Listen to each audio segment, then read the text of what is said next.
Entre la antigüedad y los tiempos modernos, la idea de dictadura parece haber sido abolida. Faltaba la forma y la materia de la misma. La Edad Media no toma parte en esta especie de leyenda de los siglos que fue la dictadura.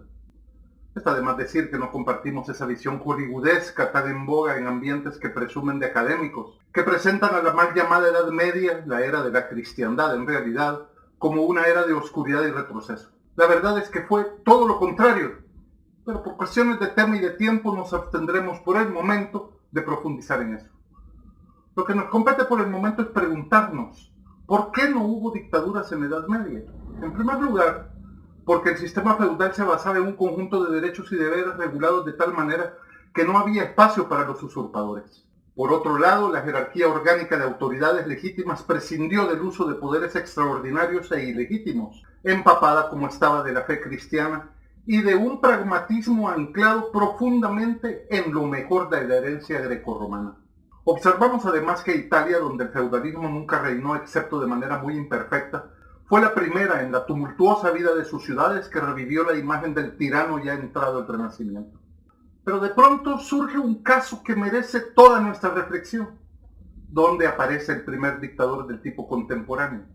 En Inglaterra, que es conocida erróneamente, pues en realidad lo es España, como la madre de los parlamentos.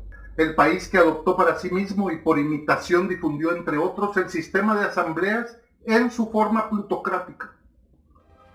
Hablamos de Oliverio Cromwell, caso que ya tiende a sugerir que la dictadura contemporánea es un fenómeno que acompaña a las revoluciones, a la democracia y al sistema parlamentario. Bienvenidos a nuestros videos sobre actualidad política e historia. Esta es la 15ª parte de una serie en la que discurrimos sobre la naturaleza, causas y efectos de las dictaduras desde una perspectiva histórica. Hoy comenzaremos un tríptico audiovisual sobre el Lord Protector, Oliverio Cromwell.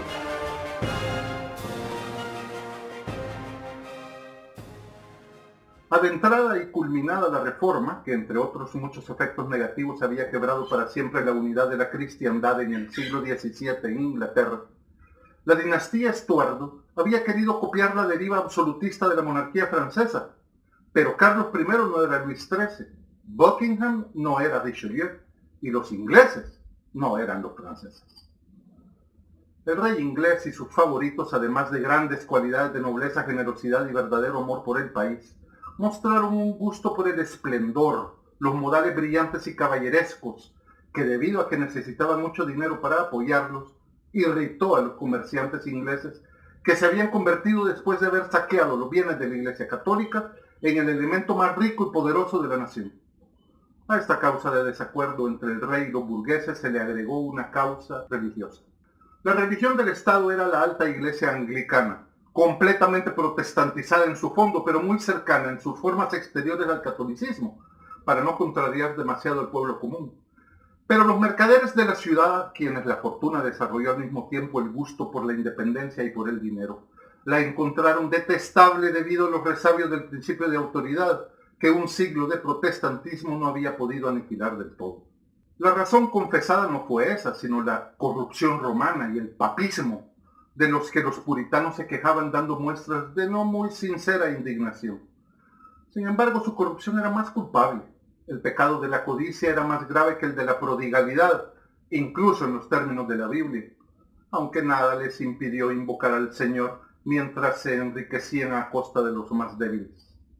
Oliverio Cromwell pertenecía a la buena burguesía agrícola. Esto es importante debido al lado militar de su carrera.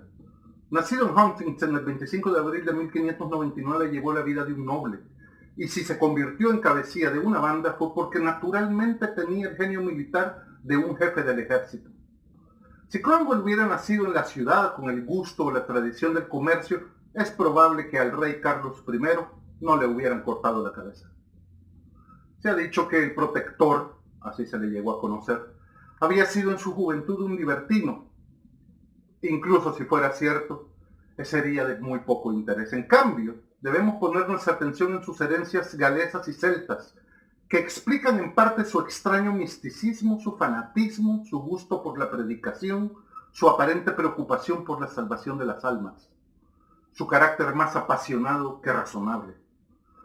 La severidad de Oxfordshire, donde vivió, lo ayudó a convertirse en el melancólico, histérico y violento que sus contemporáneos se han descrito y sus acciones evidencian.